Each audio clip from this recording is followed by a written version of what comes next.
मी मसाला बनवण्याकरता 2 प्रकारच्या मिरच्या घेतल्यात। एक आहे बेडगी मिरची, जी कलर करता असती, ही तिखट नसती आणि मी ही आणल्यानंतर 2 दिवस उन्हामध्ये वाळवली आहे। हे बघा, ही छान अशी वाळली आहे, कडक आहे ही मिरची। आणि दुसरी मिरची आहे ती लवंगी मिरची, ही तिखट असती, झणझणीत असती, ह्यानी मसाला आपला तिखट होणार आहे। आणि हे बघा, ही सुद्धा वाळलेली आहे। तुम्ही ह्याऐवजी जर तुम्हाला कमी तिखट पाहिजे असेल तर संकेश्वरी मिरची सुद्धा वापरू शकता। मी लवंगी मिरची घेतली आहे 700 ग्रॅम आणि बेडगी मिरची घेतली आहे 300 ग्रॅम। मी धने घेतले आहेत 250 ग्रॅम। चांगल्या क्वालिटीचे धने आपण वापरायचे आणि हे वाळवून घ्यायचे, निवडून घ्यायचे। सुकं खोबरं घेतलं आहे मी 300 ग्रॅम। सुकं खोबरं आपल्याला किसून घ्यायचे। तमालपत्र घेतलं आहे मी 50 ग्रॅम। हे बघा, हळकुंड घेतली मी 50 ग्रॅम, बडीशेप 50 ग्रॅम, जिरे 50 ग्रॅम, दगडफूल 25 ग्रॅम, जायपत्री 25 ग्रॅम, त्रिफळा 25 ग्रॅम। आता आपण हे बाकीचे साहित्य पाहून घेऊया। मी हिंग घेतले, खडा हिंग, हे 25 ग्रॅम घेतले। हे पहा, एक जायफळ घेतले, काळी मिरी घेतली आहे 25 ग्रॅम, शहाजिरे 25 ग्रॅम, लवंग 25 ग्रॅम, नाकेश्वर 25 ग्रॅम, बादलफूल 25 ग्रॅम, तीळ 50 ग्रॅम, खसखस 25 ग्रॅम, मसाला विलायची 25 ग्रॅम, दालचिनी घेतली आहे 25 ग्रॅम। हे पहा, आणि रामपत्री घेतली आहे 25 ग्रॅम। मी गॅसवर एक मोठी कढई ठेवली आहे मसाले भाजण्याकरता। आता त्यात मी एक मोठा डाव तेल घालतीये। हे पहा, कढई बऱ्यापैकी गरम झाली आहे, तेल सुद्धा गरम झालंय। आता आपण त्यामध्ये पहिल्यांदा खडा हिंग तळून घेऊया। हे बघा, कढईमध्ये मी खडा हिंग घातला आहे। आता ते तेलावर छान तळून घेते। हे बघा, छान फुगले ते तेलावर।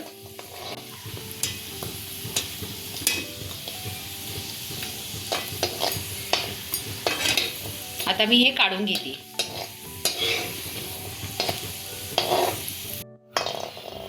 आता मी जायफळ घातले, जायफळ सुद्धा जरा छान तेलावर खरपूस भाजून घेते।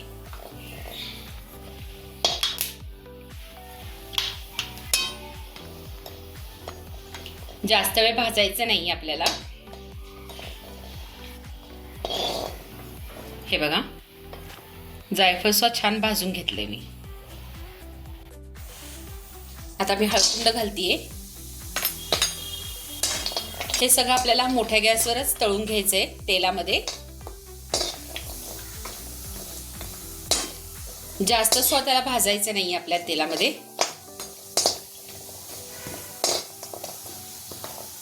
हे बघा,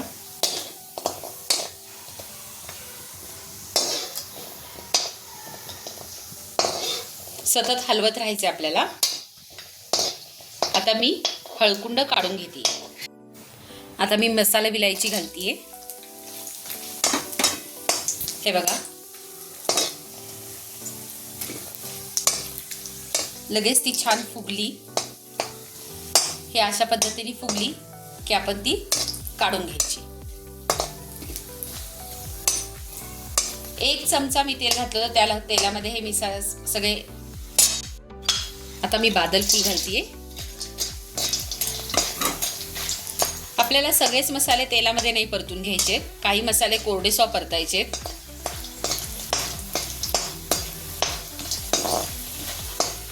हे बघा,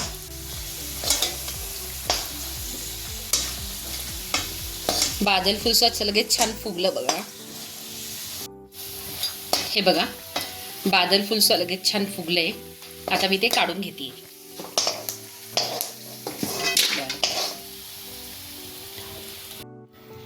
आता मी जायपत्री घेते तेलात तळून.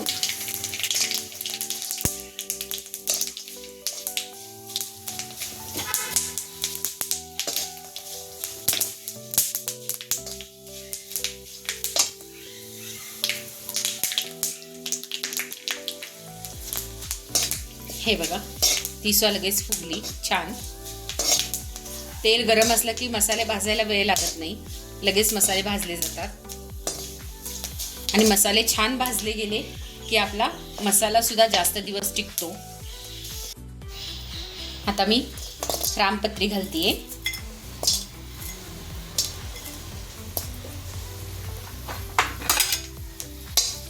ही छान तेलावर भाजून घ्यायची आहे.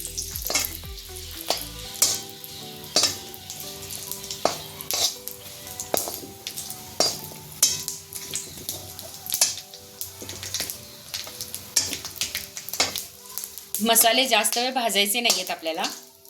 प्रत्येक मसाला 1-1 मिनिट बस होतो भाजण्याकरता. आता मी दालचिनी घालतीये.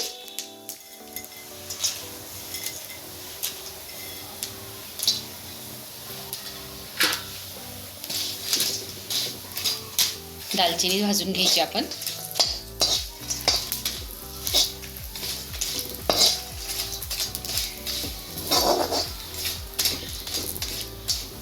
मसाले आपण हे जास्त भाजायचे नाही. जास्त भाजले तर ह्याचा जो मसाल्यांमधला सुवास असतो तो जातो.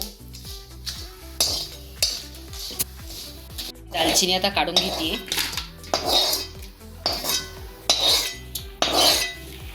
आता मी ह्यात घालते तमालपत्र. तमालपत्र आपल्याला छान भाजून घ्यायचंय.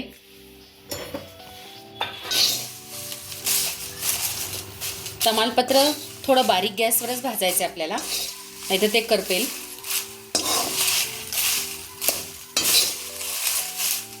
छान गरम करून घ्यायचं आपल्याला त्याला सतत हलवत.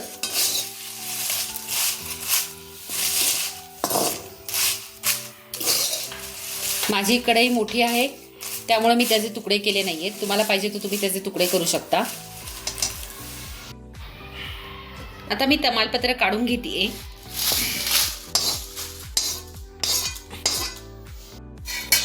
आता आपण धने भाजून घेऊया.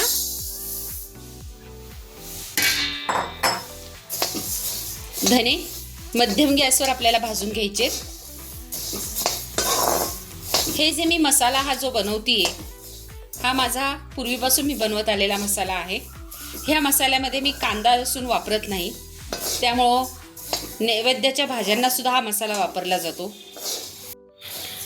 धने आपल्याला मध्यम गॅसवर छान खरपूस भाजून घ्यायचे. आणि हे मसाले भाजताना जर आपण कढई पातळ घेतली तर ते पटकन भाजले जातात. धन्यांचा छान वास सुटलाय किचनमध्ये. आता धने आपले बऱ्यापैकी भाजले गेलेत. आता मी ते काढून घेते.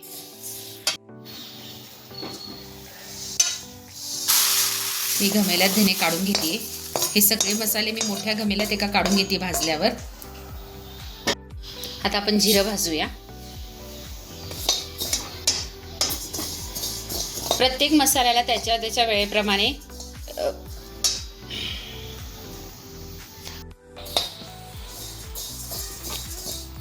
प्रत्येक मसाल्याला भाजण्याकरता कमी जास्त वेळ लागत असतो.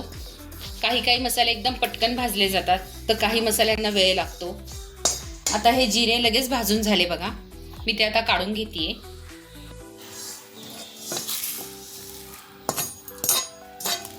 आता मी बडीशेप भाजतेय. काही जण मसाल्यामध्ये बडीशेप घालत नाहीत, पण मी घालते.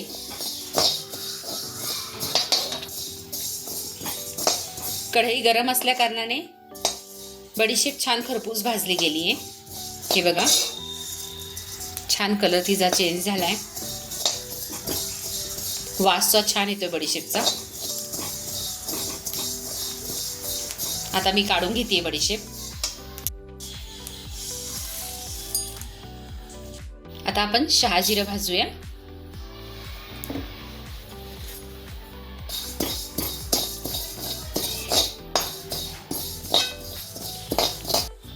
हे बघा, शहाजिरे छान भाजलं गेले.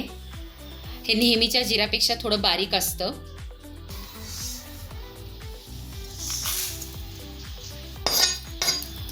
आता आपण तीळ भाजूया.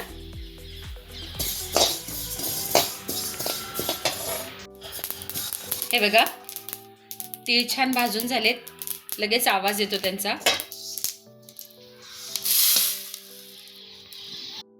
आता मी खसखस भाजतीये.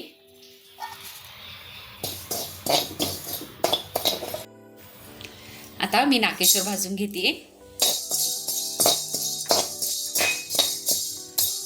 त्याचबरोबर आता मी तिथेच त्रिफळास्वा घालतीये. दोन्ही एका वेळेस आपण भाजून घेऊया मंद गॅसवर.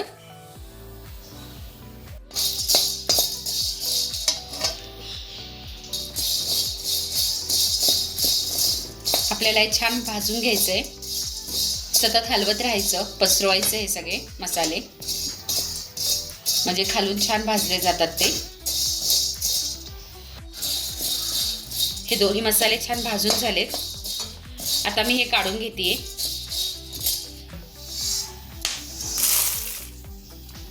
आता मी थोडंसं तेल घालतेय कढईमध्ये आणि ह्या तेलामध्ये आता आपण भाजून घ्यायचंय दगडफूल.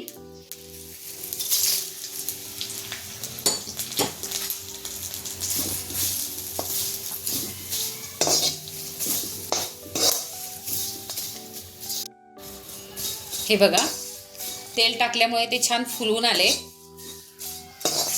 थोडंसं अजून मी भाजते ह्याला.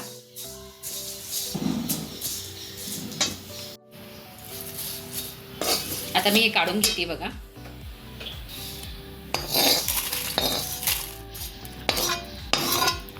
आता आपण कढईत घालूया लवंग आणि काळी मिरी. हे दोन्ही 2 मिनिट आपल्याला भाजून घ्यायचे छान मध्यम गॅसवर.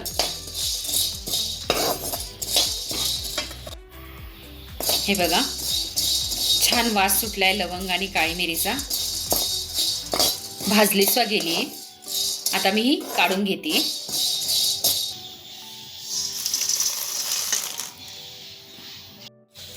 आता मी सगळ्यात लास्टला भाजते सुकं खोबरं.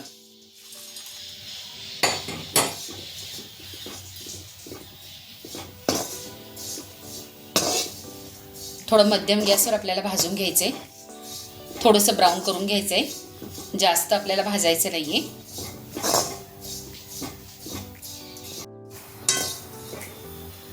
हे बघा, अजून थोडंसं आपल्याला भाजायचंय. हे थोडंसं ब्राऊन करायचंय. छान खरपूस असं भाजून घ्यायचंय आपल्याला.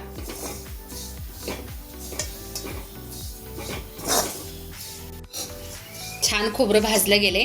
आता मी हे काढून घेणार आहे.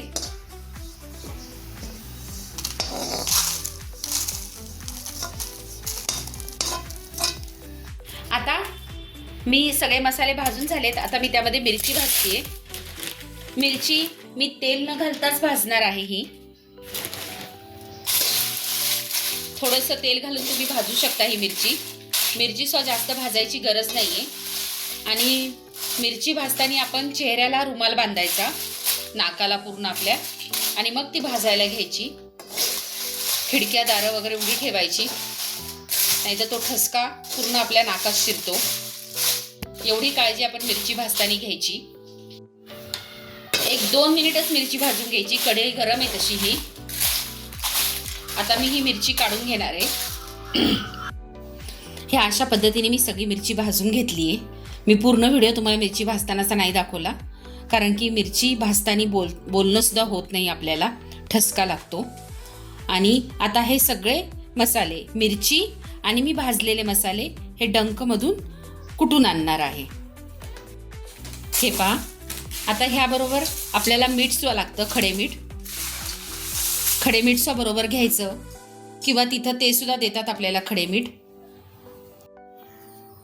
हे पहा, अशा पद्धतीने मी डंकमधून मसाला कुटून आणलाय तो आता थंड करून मी काचेच्या बरणीमध्ये भरतीये. हा माझा 2 किलोचा मसाला तयार झाला आहे.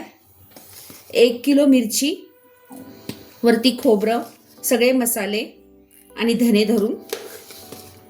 आजची माझी रेसिपी तुम्हाला कशी वाटली हे मला कमेंट करून जरूर कळवा. माझ्या रेसिपी अशाच पाहत राहा आणि बनवत राहा. आणि हो, माझ्या चॅनलला लाईक, शेअर, सबस्क्राईब जरूर करा. धन्यवाद.